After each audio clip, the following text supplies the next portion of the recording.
정부가 AI로 농산물 최저가를 찾아주는 앱을 만듭니다. 소비자한테는 반가운 소식이죠. 그런데 이 앱이 작동하기 시작하면 농민들한테는 어떤 일이 벌어질까요? 오늘 밥상의 말단에서는 대통령이 직접 지시한 농산물 가격 비교 AI 플랫폼. 이게 정말 모두에게 좋은 정책인지 아니면 누군가는 대가를 치르게 되는 구조인지.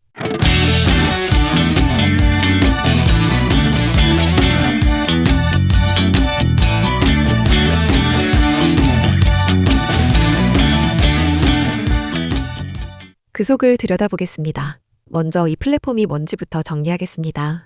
정식 이름은 농산물 알뜰 소비정보 플랫폼입니다.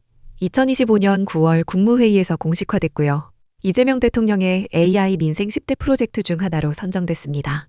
쉽게 말하면 이런 겁니다. 여러분이 오늘 저녁에 된장찌개를 끓이려고 해요. 그러면 이 앱이 AI로 주변 대형마트 로컬푸드 직매장, 온라인 쇼핑몰의 두부 가격, 애호박 가격, 대파 가격을 실시간으로 비교해서 어디가 제일 싼지 알려줍니다. 여기서 끝이 아니에요. 만약 대파 가격이 너무 올랐다 싶으면 AI가 쪽파나 부추 같은 대체 식재료까지 추천해줍니다. 소비자 입장에서는 꽤 매력적이죠. 개발 일정도 나와 있습니다. 올해, 그러니까 2026년 초에 개발 용역에 착수해서 하반기에 특정 지역을 대상으로 시범 출시합니다. 2027년에는 레시피 기반 식재료 추천 기능까지 추가하면서 지역을 확대하고요. 2028년까지는 생산부터 유통 소비까지 아우르는 농산물 통합정보 플랫폼을 구축하겠다는 계획입니다. 3년에 걸친 꽤 큰 그림이에요. 자, 여기까지 들으면 좋은 정책 아닌가 싶으실 수 있어요. 소비자가 더 싸게 살 수 있으면 좋은 거 아니냐고요. 근데요, 여기서 반전이 있습니다. 이 정책이 나오자마자 농업계에서 우려가 쏟아지고 있거든요. 핵심은 딱 하나입니다. 최저가 경쟁을 부추겨서 결국 농민이 받는 가격이 떨어진다는 겁니다. 이게 왜 문제인지 이해하려면 농산물이라는 게 일반 공산품과 근본적으로 다르다는 걸 알아야 합니다. 경제학에서는 이걸 가격 탄력성이라고 하는데요. 쉽게 설명드릴게요. 스마트폰이 반값 세일하면 사람들이 2개, 3개 삽니다. 그런데 쌀이 반값이 된다고 밥을 2배로 먹을까요? 안 먹죠. 배추가 싸졌다고 김치를 2배로 담그지 않습니다. 이게 농산물의 특성이에요. 가격이 내려가도 소비량은 크게 안 늘어요. 그러면 어떤 일이 벌어지냐? 가격은 떨어지는데 판매량은 그대로니까 농민의 총 수입이 줄어드는 겁니다. 가격 비교 앱이 소비자를 최저가로 유도하면 유통업체들은 서로 가격을 낮추려 할 거고 그 압력은 고스란히 농민한테 전가됩니다. 혹시 이거 아셨어요? 지금 농민들이 순수하게 농사지어서 버는 돈이 얼마인지요? 2025년 기준으로 호당 농가소득이 약 5,188만 원입니다. 이것만 보면 괜찮아 보이죠? 그런데 이걸 뜯어보면 이야기가 완전히 달라져요. 이 중에서 순수 농업소득, 그러니까 진짜 농사지어서 번 돈은 1,017만 원입니다. 한 달에 85만 원도 안 되는 거예요. 나머지는 뭐냐? 농해소득이 약 1,298만 원, 그리고 정부 직불금 같은 이전 소득이 1,893만 원입니다. 전체 농가소득의 36% 이상이 정부가 주는 돈이라는 뜻이에요. 농사만으로는 이미 생계가 안 되는 구조인 겁니다. 이런 상황에서 가격 비교 앱으로 농산물 가격이 추가로 내려가면 어떻게 될까요? 농사를 접겠다는 분들이 더 늘어날 수밖에 없습니다. 실제로 농촌의 숫자들을 보면 이미 위기 신호가 곳곳에 보입니다. 2025년 농가 인구가 약 198만 명인데 2026년에는 194만 명대로 떨어질 전망입니다. 200만 명 아래로 내려온 게 이미 역사적인 건데 계속 줄고 있어요. 더 심각한 건 고령화입니다. 농가 인구 중 65세 이상이 56%예요.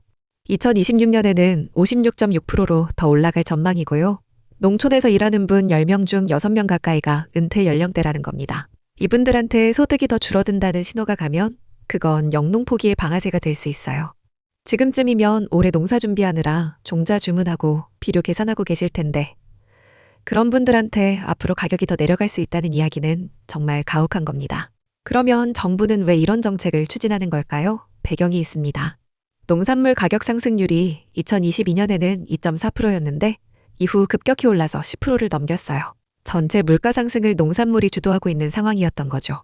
장바구니 물가가 민생의 핵심 이슈가 되면서 정부 입장에서는 뭔가 보여줘야 했고 AI라는 기술 트렌드와 결합해서 이 플랫폼을 내놓은 겁니다. 취지 자체를 나쁘다고 할 수는 없어요. 소비자가 합리적으로 장을 볼 수 있게 돕겠다는 건 맞는 방향이니까요. 문제는 이 정책이 농산물이 비싼 진짜 이유를 건드리고 있느냐는 겁니다. 여러분, 소비자가 마트에서 1만 원을 내면 농민한테 얼마가 갈까요? 2023년 기준으로 농산물 유통비용이 49.2%입니다. 거의 절반이 유통과정에서 사라진다는 뜻이에요. 1998년에는 39.8%였거든요. 25년 동안 유통비용 비율이 오히려 10%포인트 가까이 올라간 겁니다. 품목별로 보면 더 충격적이에요. 2024년 기준으로 쌀은 유통비용이 약 26%로 그나마 낮은 편인데 콩은 44%, 봄감자는 56%, 고구마는 무려 73%에 달합니다. 고구마를 예로 들면 소비자가 1만 원을 내면 농민한테 가는 돈은 2,700원 정도밖에 안 되고 나머지 7,300원이 유통과정에서 나눠진다는 거예요. 이 중에서 유통업체의 이윤이 34%나 됩니다. 이게 왜 중요하냐면요. 가격 비교 앱이 아무리 최저가를 찾아줘도 이 유통구조 자체가 바뀌지 않으면 소비자도 농민도 근본적으로 나아지는 게 없다는 겁니다. 쉽게 말하면 이런 거예요. 수도꼭지에서 물이 새는데 물을 아껴 쓰라고 컵 크기를 줄이는 격이에요. 새는 배관을 고쳐야 하는 거지. 컵을 바꾸는 게 답이 아니잖아요. 가격 비교 앱은 소비자한테 더 작은 컵을 쥐어주는 거고 진짜 해야 할 일은 유통비용이 73%나 되는 이 배관을 고치는 겁니다. 이쯤에서 다른 나라는 어떻게 하고 있는지 한번 볼까요? 일본 이야기를 안 할 수가 없는데요. 일본도 최근 국내 쌀값이 크게 올랐습니다. 그래서 미국의 압박도 있고 해서 미국산 쌀 수입을 확대하는 방안을 검토하고 있어요. 일본은 현재 무관세로 매년 쌀 77만 톤 정도를 수입하는데 이 중 미국산이 45%입니다. 그런데 여기서 주목할 점이 있어요. 일본은 수입쌀 중에서 주식용, 그러니까 밥으로 먹는 용도의 쌀은 최대 10만 톤으로 엄격하게 제한하고 있습니다. 나머지는 가공용이나 사료용으로 돌리는 거예요. 왜 그러냐면 수입쌀이 국내 쌀 시장을 직접 흔들면 자국 농가가 무너지니까요. 가격을 낮추되 농가 보호에서는 지키겠다는 겁니다. 유럽연합도 마찬가지예요. EU는 공동농업 정책이라는 걸 운영하는데 시장 투명성을 높이면서도 동시에 농가 직불금과 생산자 조직 강화를 병행합니다. 가격 정보만 공개하고 시장에 맡기는 게 아니라 농민들이 조직적으로 유통에 참여할 수 있는 구조를 만들어주는 거죠. 한국처럼 가격 비교 앱 하나로 소비자 물가를 잡겠다는 접근과는 결이 다릅니다. 이 나라들이 공통적으로 말하는 건 뭐냐면 가격 투명성만으로는 농업을 지속할 수 없다는 겁니다. 이거 들으면 좀 화가 나실 수도 있는데요. 한 가지 더 짚어야 할 게 있습니다. 이 플랫폼의 대체 식재료 추천 기능이에요.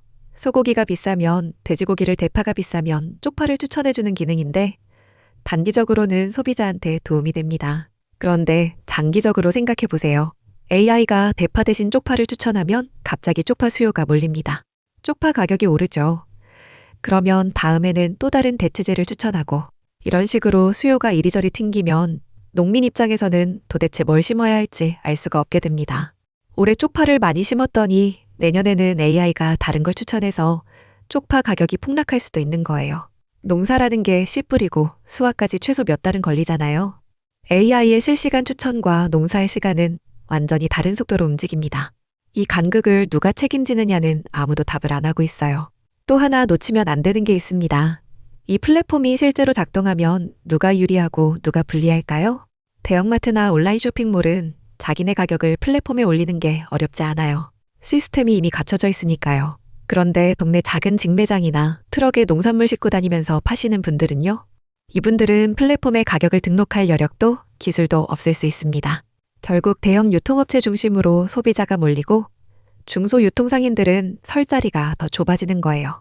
농식품부가 2030년까지 온라인 거래 비중을 50%로 올리겠다고 했는데 이 흐름 속에서 기존 도매시장이나 소규모 유통 채널은 점점 힘을 잃게 됩니다. 디지털 전환이라는 게 좋은 말이지만 그 전환에서 밀려나는 사람들에 대한 대책이 없으면 그건 전환이 아니라 도태예요. 특히 농가 인구의 56%가 65세 이상인 현실을 생각해 보세요. 이분들한테 AI 플랫폼에 맞춰서 가격을 조정하고 온라인으로 판매 채널을 바꾸라는 건 사실상 불가능에 가까운 요구입니다. 스마트 APC라고 해서 농산물 상품화 처리 시설을 300개소 짓겠다는 계획도 있는데 그 시설을 운영할 인력은 어디서 오는 건지, 소규모 농가가 그 시설에 접근할 수 있는 건지 이런 현실적인 질문에는 답이 없습니다. 정리하면 이렇습니다. 농산물 가격 비교 AI 플랫폼은 소비자 물가 안정이라는 분명한 목표가 있고 기술적으로도 충분히 구현 가능한 정책입니다. 그런데 이 정책이 놓치고 있는 게 있어요. 농산물이 싼 게 좋은 거라는 전제 자체를 한번 의심해 봐야 한다는 겁니다. 농산물이 적정한 가격을 받아야 농민이 살고, 농민이 살아야 농촌이 살고, 농촌이 살아야 우리 밥상이 유지됩니다. 가격을 낮추는 데만 집중하면 결국 농사 짓는 사람이 사라지고, 그때 가서는 비싸게 사고 싶어도 살 게 없는 상황이 올 수 있어요. 이 소식이 결국 말하는 건 이겁니다. 소비자의 장바구니를 가볍게 하겠다는 정책이 동시에 농민의 삶을 더 무겁게 만들 수 있다는 것. 가격 비교 앱을 만들기 전에 소비자가 내는 1만 원 중 절반이 사라지는 유통구조를 먼저 고쳐야 한다는 것. 그리고 AI가 아무리 똑똑해도 농사의 시간과 농민의 삶까지 계산해주지는 못한다는 것.